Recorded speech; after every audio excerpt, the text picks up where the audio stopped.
Hello guys. I thought I'd just have like a really oh my goodness, the cat that sits on that window just fell off. I thought I'd have a really just chill chat with you guys to talk about um something that I think is so fundamental to your health fitness journey, whether that's weight loss, whether that's muscle gain, whether that's rehab, whether that's a combination of all of the three. It's something that I've noticed a lot over the years, and when people dial this in, just everything else is so much easier, which is honestly just the fact that we live in a world full of distractions. There are distractions at every single corner when you're driving in the car. There's distractions on your phone, which most of us just carry around with us all the time. There are distractions even when you're trying to get something healthy to eat. There's even distractions in the gym. You might have unknowingly a lot of distractions even within your home. And what I mean by distractions, they are distractions that aren't serving you. Okay? And these distractions are, we're so addicted to them subconsciously because they release a lot of dopamine in our brain, meaning like the feel-good hormone. Okay? And so when we scroll on our phone, we will scroll through reels, right? For example. And we'll stop and watch a reel because it sparks some sort of like emotion in us, or it's like a feel good thing. It's like a meme or some funny thing, right? And we tend to get distracted upon things that release, um, emotions in us. Hopefully they're good things like dopamine. But with that being said, even if they are a good feeling like dopamine, there's still the negative side to dopamine, meaning like PORN and things like that, right? And so we live in a world full of distractions. And this is where I want to talk about purity. What does it mean to be pure? What does it mean to be at peace with yourself? Because I guarantee you, when you are at peace with yourself, and if you know you're religious and whatnot, at peace with a lot of other things, but regardless of that, when you're at peace with yourself, you are so much more intentional with your time. Chances are you focus better in your workout. Chances are you're more aware of what you're eating. Chances are you go to bed an hour earlier because you don't watch TV at night. Chances are you read a book before you go to bed instead of watching TV, which will keep your brain up, reduce the amount of melatonin released in your brain, which helps you fall asleep. There are a lot of benefits to limiting, if not dismissing, distractions that you just don't need. Distractions that aren't serving you. Majority of the distractions in society, but also the ones in your life that you can control, are not serving you in a good manner. Like, likelihood is this YouTube channel, if you follow me on Instagram, my Instagram page, it probably doesn't like excite you a heap. It's not that funny. Like, I'm pretty sensible and reasonable, and I just say things how they are. I'm not here to make you feel good or make you feel bad. I'm just here to be honest and tell you the facts and state things that might help you. Hopefully inspire some people too.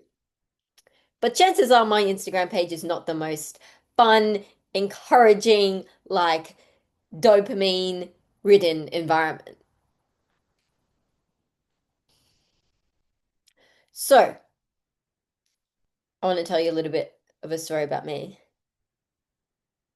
I had a lot of distractions in my life when I lost my athletic career. Before that, I was super tunnel visioned. There's actually a thing called tunnel vision syndrome when you are so focused on the task at hand, you block out everything and anything else, which served me as an athlete, but it actually didn't serve me in this life after sport because all of a sudden I didn't have a reason to be tunnel visioned. I didn't have a reason to be super focused. Even when I was studying at medical school, it just it just wasn't the same.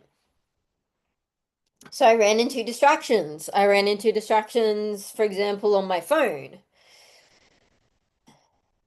TikTok, for example, TikTok is literally made to keep you on that platform. Everyone knows that. But no one, very few people are strong-minded enough to just delete the app. So a few things that I want to encourage you guys to do today to help limit the distractions and the distractions that you do have control of, to be more at peace with yourself, most importantly. But secondly, use your time more effectively and intuitively, especially because we're all busy. And remember, when it comes to health and fitness, it's about quality over quantity.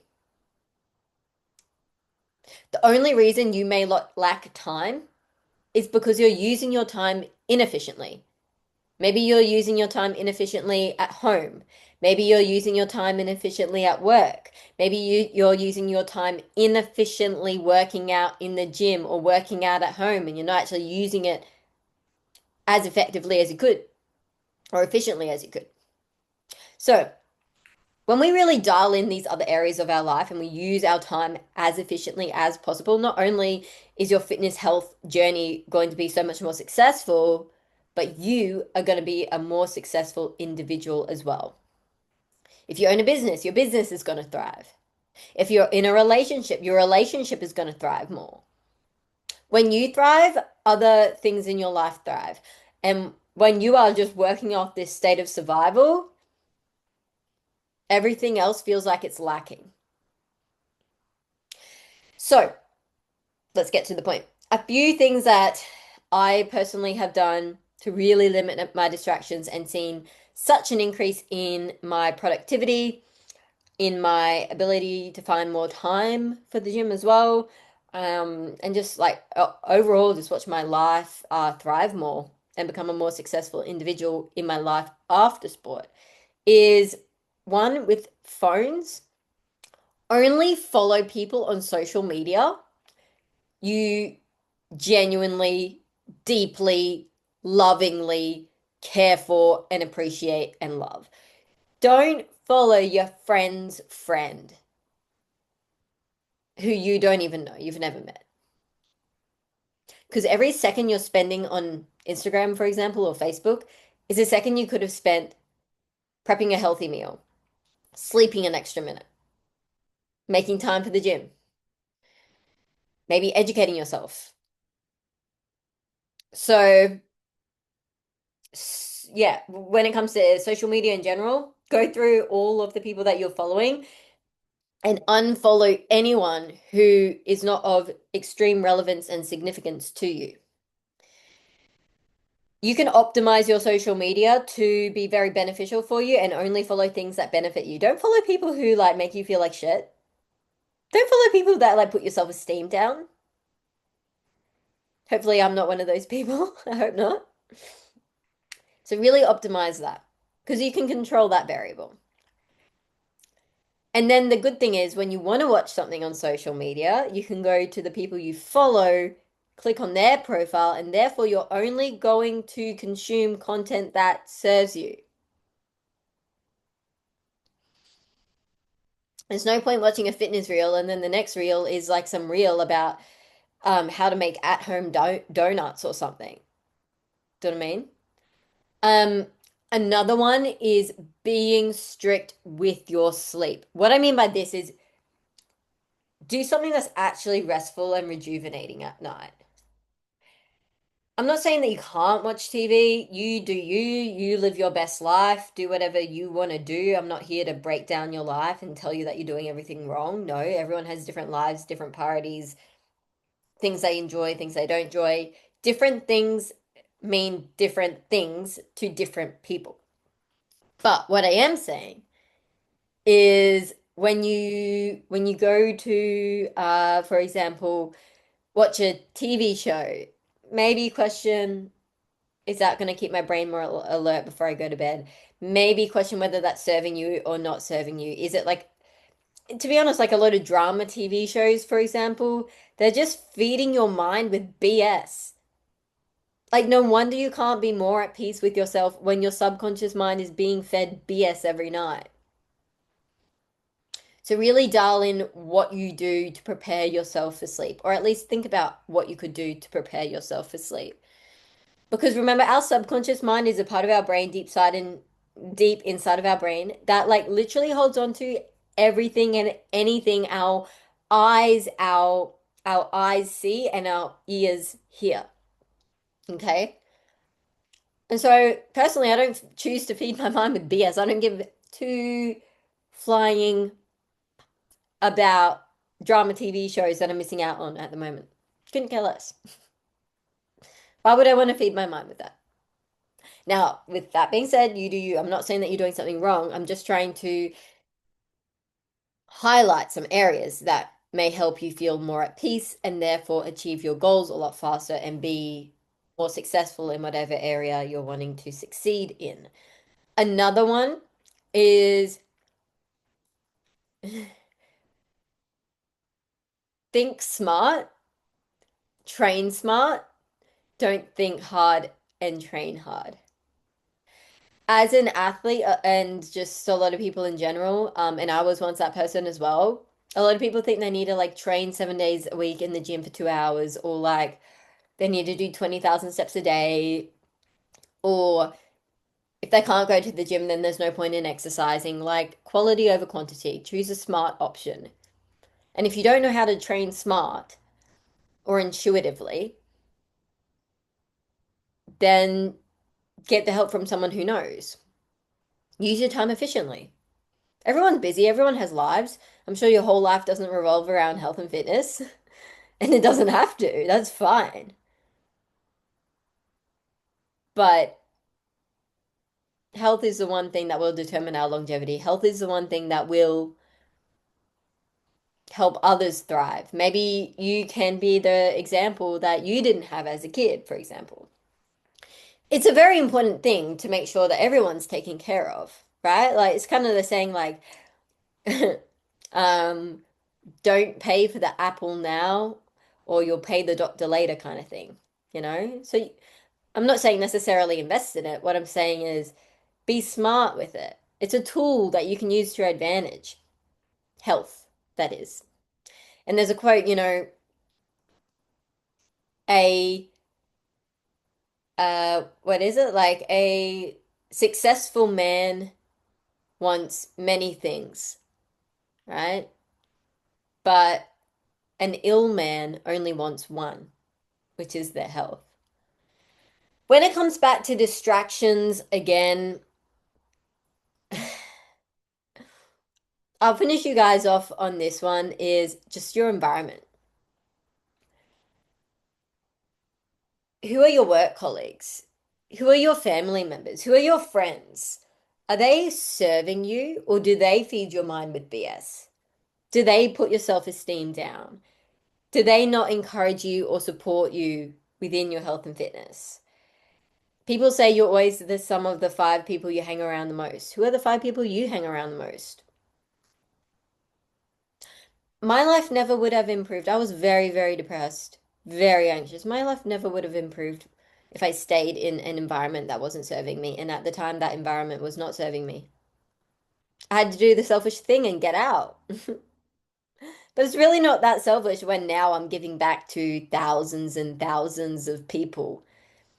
Or when my siblings reach out to me asking for me to, make them a workout plan.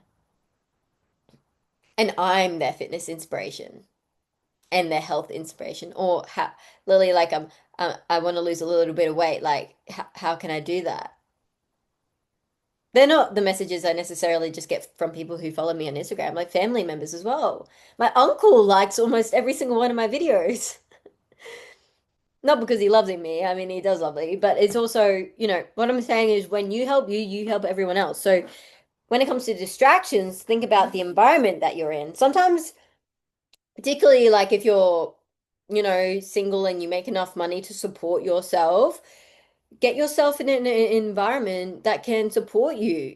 change up your community. Maybe start going to a community weekly walk event within your suburb. Join the 5K run club, a 5 mile run club. It might be in US metrics, I'm not sure. But there are also communities out there. Join a fitness group. Get in a coaching mentorship program where people are also working towards the same goals.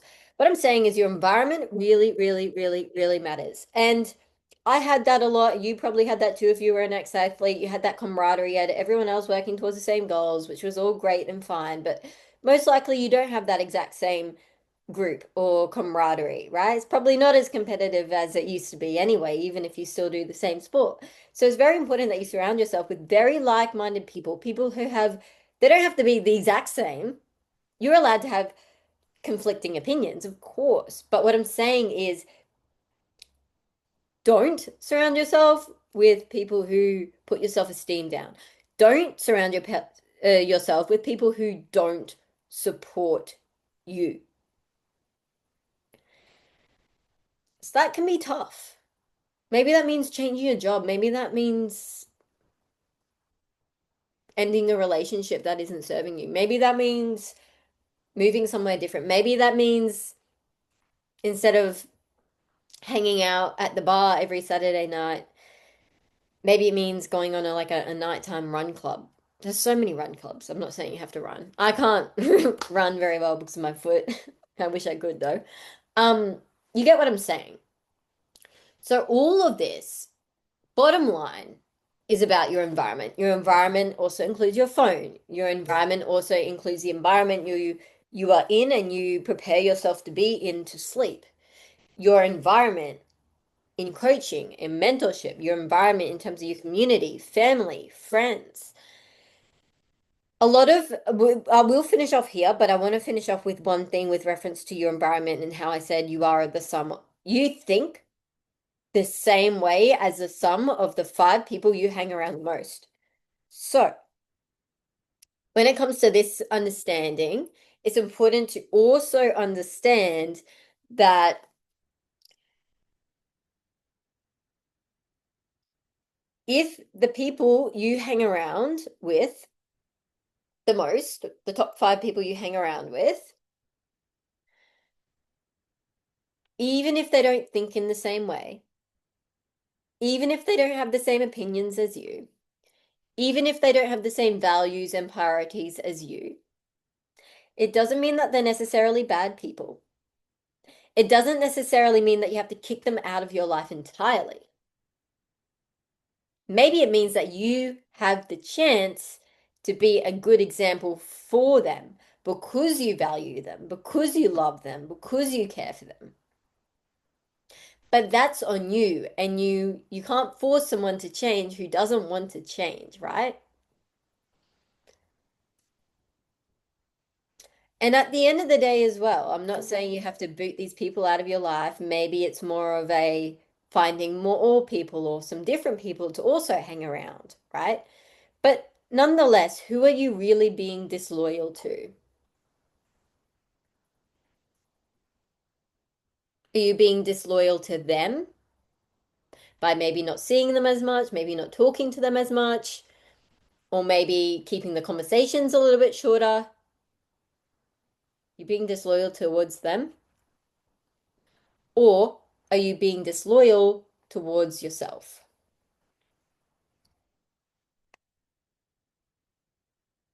Are you abandoning your best self so that you can still be loyal to them? That's something I'll leave you to ponder on. I don't know whether the answer is yes or no. I'm not sure. I don't know who exactly is watching this video right now, but it's something to ponder on. Are you being disloyal to them? Or are you being disloyal to yourself because you don't want to abandon them, but in turn, you're abandoning yourself? And at the end of the day, what might be best for you and them is for you to lead by example and be loyal towards yourself instead.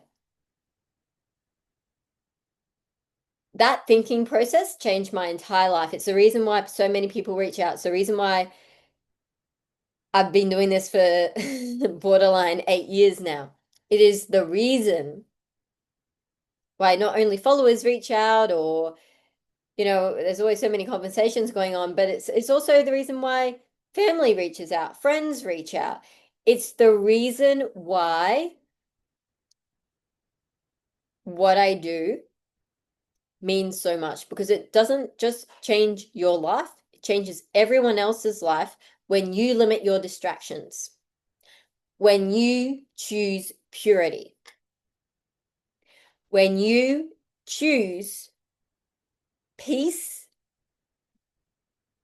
over drama,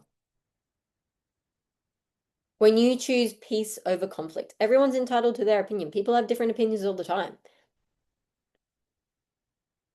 I no longer get anxiety when someone has a different opinion than me, even if it's fitness related. I'm like, cool. There's no tension. If anyone feels tension, it would be them. You don't have to, you have a choice to hold tension or not. You have a choice to feel the conflict or not. And when you're truly at peace with yourself, because you have limited your distractions, because you did choose purity, because you did choose to lead by example, you know you're doing what's best for you and them anyway. And sometimes it's better to just, excuse my language, but shut up. Talk less, do more, you know? So that's the end of this random chat.